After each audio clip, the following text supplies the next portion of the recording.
Taranithoi suba Manipur Legislative Assembly gi mikhal chaliba February tha asigi kunipan amasung mathang thagi mangada tangkak ani thongna pangthoklagani. Mikhal asida punna mirep sani humpu mangana Assembly constituency humpuda lamba tongnari.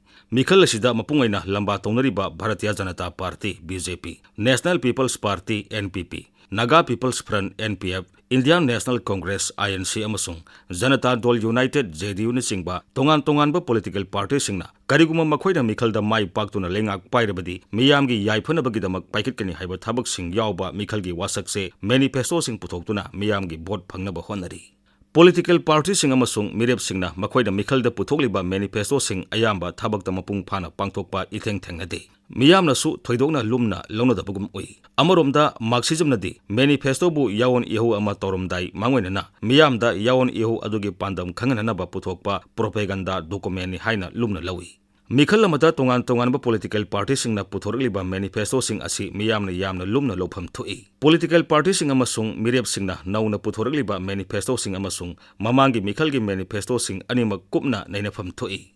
Mamangi mikhalgi manifesto da pankhiba wafam sing adu thabakta kaya yamna onthokre natraga onthokte hanagi wafam du thabakta onthokpa ngamudabadagi anoba manifesto da amuksu hanna yauribra anoba manifesto da miyamgi yaifanaba karamba anoba wasak yaurabagi haibadu miyamna kupna nainafam thoi.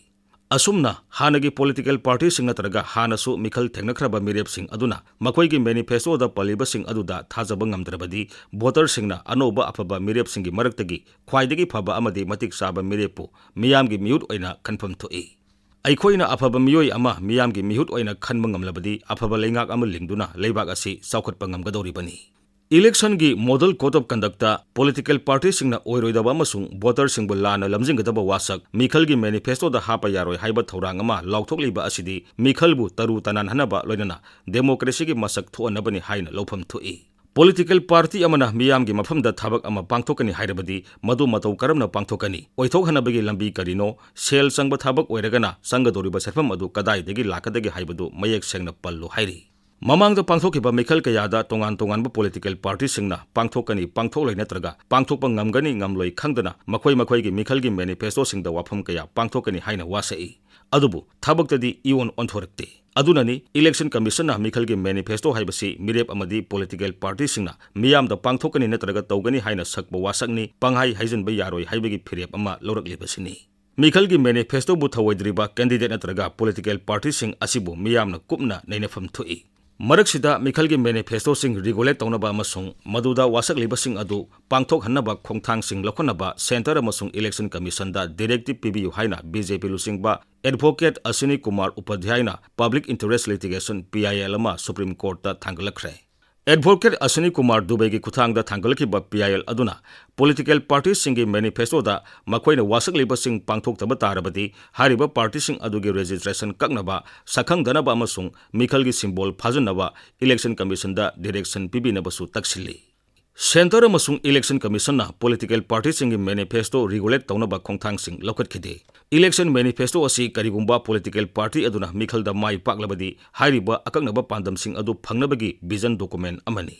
Masi political party amasung leingak adugi aningba wakhalon sing amasung midyeng sing adugi phongdoklaba declaration amani. Political party singna kai henjinba wasak sing tokadabani maramdi maduna state fund da thamliba public money da polum ama ohenba yai. Wasak pumnamak karab oiba nate haibasidi PIL aduna yai adubu atopa kaya amadi karab oi. Maramaduna election commission na soidanamak guidelines pigadabani haina wakat aduna haikhi. Aam Aadmi Party na makhoi election manifesto singda Jan Lokpal bill pangthokani wasakhi. BJP na su uniform civil code ama sanahangani haina hanna wasakhi adubu madu thabak oina pangthoknaba kari amata tawkhide.